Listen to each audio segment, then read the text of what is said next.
les amis, bienvenue à vous dans ce 29e numéro de questions-réponses du ministère La Vie en Christ. Quelle est la différence entre un chrétien et un disciple? Quelle est la différence entre un chrétien et un disciple? Telle est la question que j'ai reçue la semaine dernière depuis le Canada et c'est aussi une question pertinente pour notre édification en Christ. Car la Bible dit « Mon peuple périt faute de connaissance ». Mais avant de continuer, nous vous prions de nous soutenir en vous abonnant si vous ne l'aviez pas encore fait. Aimez, commentez, partagez la vidéo avec d'autres personnes. Regardez surtout la vidéo jusqu'à la fin. Merci d'avoir compris que le Seigneur vous compte de sa grâce. Amen. Affirmons que les termes chrétien et disciple sont liés, mais pas synonymes. Malheureusement, beaucoup ignorent cette vérité. Il faut dire aussi que le traitement pour répondre à cette question est d'une importance vitale. Elle va façonner notre identité, notre mode de vie, notre témoignage auprès du monde qui nous regarde et nos récompenses dans la vie à venir si nous le comprenons. Heureusement, il ne s'agit pas d'une question théologique abstraite qui nous dépasse. Pour l'essentiel, la confusion provient d'une incapacité à comprendre le sens et l'utilisation des mots chrétiens et disciples dans le Nouveau Testament. Il s'agit en fait d'une bonne nouvelle, car la définition de ces mots peut être facilement déterminée et leur utilisation dans la Bible facilement observée. Cependant, ceux qui tentent d'expliquer ces termes le font d'une manière superficielle. Ils absorbent les idées d'une dénomination, d'une congrégation, d'un pasteur, d'un groupe parachutiste ou d'un individu. Alors, je vous encourage à aborder ce sujet en vous engageant à rechercher la vérité, qu'elle corresponde ou non à vos opinions actuelles. Nous devrions tous être comme les Juifs de Bérée, qui ont écouté Paul avec attention, puis ont examiné les Écritures pour voir si ce qu'il disait était vrai. D'après Actes 17, le verset 11, la Bible dit « Ces Juifs avaient des sentiments plus nobles que ceux de Thessalonique. Ils reçurent la parole avec beaucoup d'empressement, et ils examinaient chaque jour les Écritures pour voir si ce qu'on leur disait était exact. » Alors le premier point à développer est « Qui est ton disciple ?» Qui est ton disciple? D'une manière fondamentale, le terme grec traduit par disciple dans le Nouveau Testament est mathetes, qui a un sens plus fort que celui d'étudiant ou d'apprenti. Un disciple est quelqu'un qui suit son maître et adhère totalement à son enseignement pour en faire sa règle de vie et de conduite. Le mot disciple apparaît plus de 230 fois dans les évangiles et les actes. Pour une compréhension exacte, il faut aussi apprendre comment le mot était compris dans le contexte de la culture juive et gréco-romaine en général et comment il était utilisé par Jésus et les auteurs des évangiles en particulier. Selon cette culture, après la mort et la résurrection de Jésus, le disciple est celui qui est venu à Jésus pour la vie éternelle, qui a déclaré Jésus comme sauveur et Seigneur personnel et comme Dieu, et qui s'est engagé entièrement de suivre et vivre selon ses standards. William Kings propose une définition plus large. Un disciple est quelqu'un qui répond à l'appel de Jésus dans la foi, ce qui entraîne une relation d'allégeance absolue et de loyauté suprême par laquelle Jésus partage sa propre vie et le disciple s'engage dans une vie d'apprentissage pour devenir comme son maître. Un examen plus approfondi de Matthieu 28, le verset 19 qui nous dit « Allez, faites de toutes les nations des disciples, les baptisant au nom du Père, du Fils et du Saint-Esprit » permet d'éclaircir ce point. Le verbe principal de cette phrase est un impératif. Il est soutenu par trois participes, aller, baptiser et enseigner qui partagent une partie de sa force impérative. Les participes servent à clarifier des aspects clés du fonctionnement de la formation des disciples. Elle commence par des disciples formés qui suivent l'exemple de Jésus en allant annoncer que le royaume de Dieu est proche et en invitant les gens à se repentir et à croire à l'évangile, d'après Marc 1, le verset 15. Ceux qui répondent à cette offre de grâce doivent être baptisés et apprendre à comprendre et à obéir à tout ce que Jésus a ordonné à ses premiers disciples. Il s'agit de la continuation et de l'expansion du ministère de Jésus, qui consiste à proclamer le royaume de Dieu et à faire des disciples.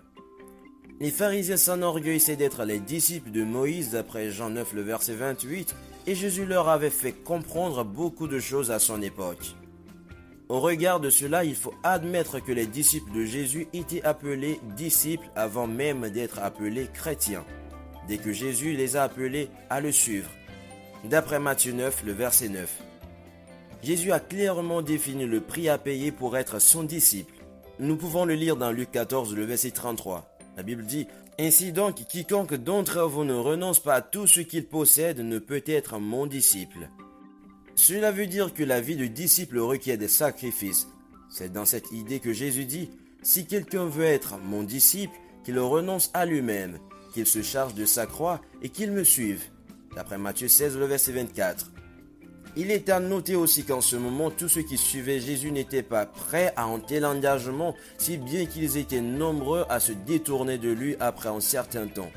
L'Écriture nous dit, dès ce moment, beaucoup de ses disciples se retirèrent et arrêtèrent de marcher avec lui.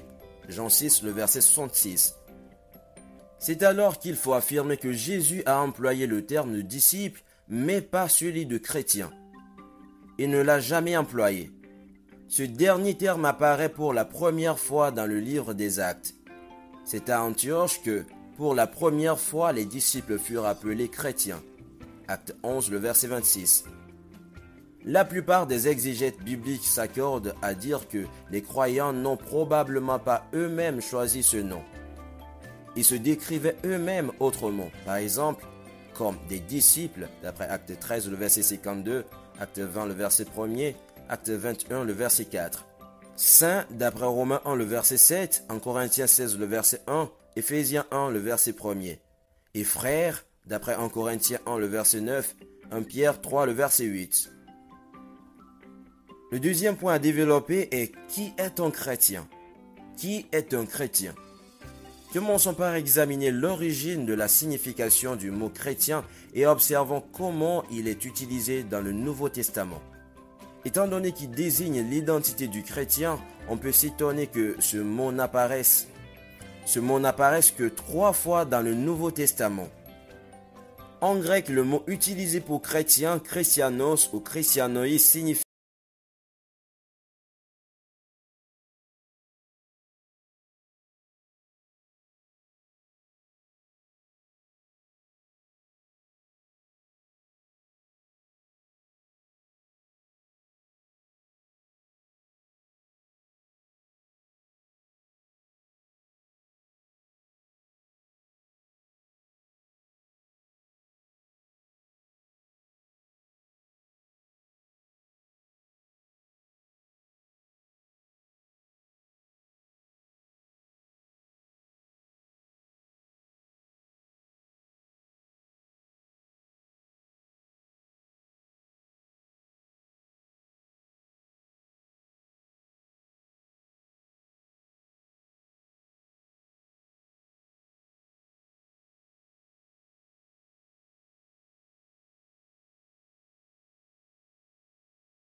un chrétien authentique, à distinguer du chrétien de nom, est également un disciple qui a compté le prix à payer et décidé de consacrer sa vie à Jésus.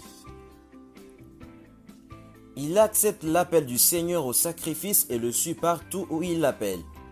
Le disciple du Christ adhère à son enseignement, fait de lui sa première priorité et vit sa vie en conséquence. Il s'implique activement pour faire d'autres disciples, d'après Matthieu 28, le verset 19 et le verset 20.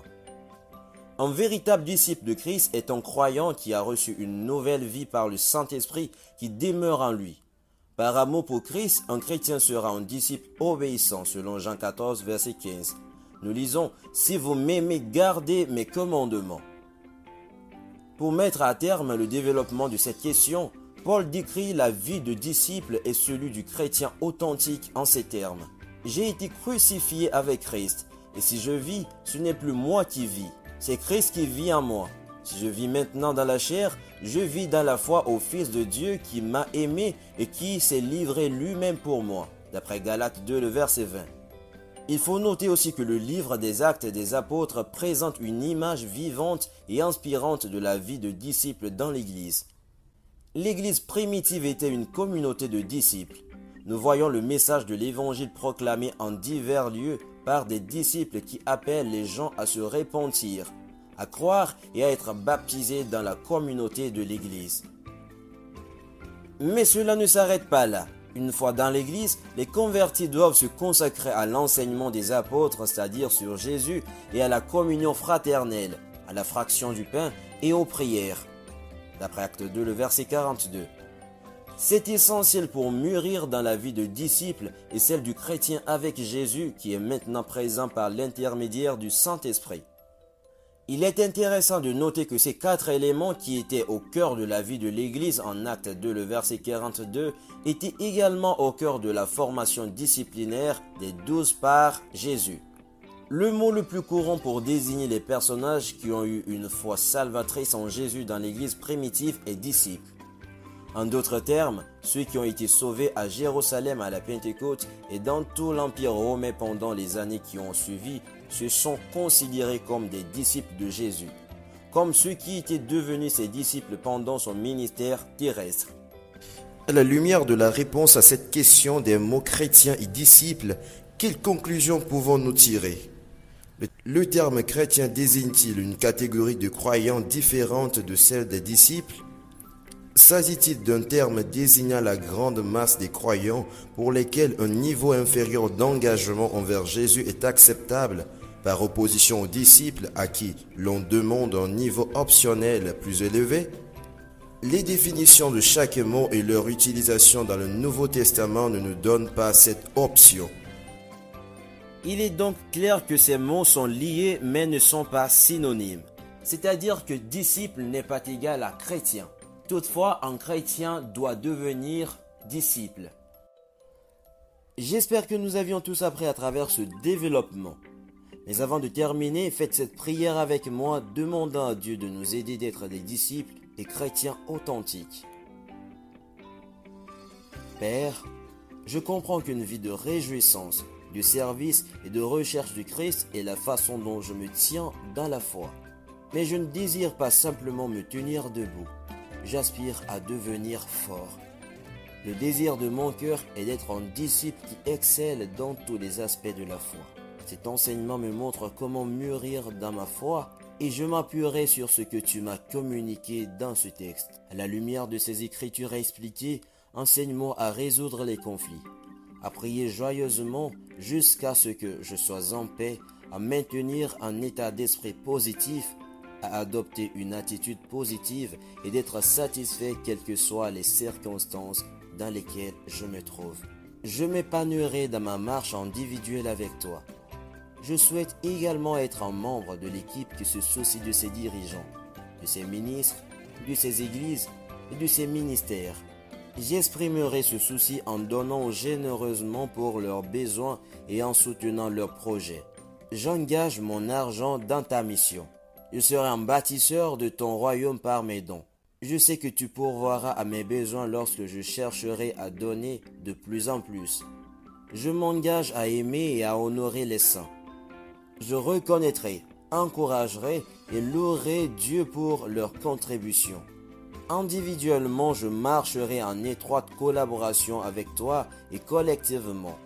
Je serai un pilier de soutien pour l'Église et sa mission. Fais de moi un disciple bien équilibré. Je désire ardemment être un homme ou une femme de Dieu. Je le demande au nom de Jésus, l'auteur et le perfectionneur de ma foi. Que Dieu vous bénisse d'avoir regardé la vidéo jusqu'à la fin. S'il vous plaît, aimez, commentez et partagez la vidéo avec d'autres personnes afin de les édifier. Que Dieu vous comble de sa grâce de nous soutenir. Pour d'autres questions relatives, n'hésitez pas de contacter votre serviteur le pasteur Kosik Bafa plus 228 90 44 43 34. Shalom et on se retrouve le samedi prochain pour répondre à d'autres questions.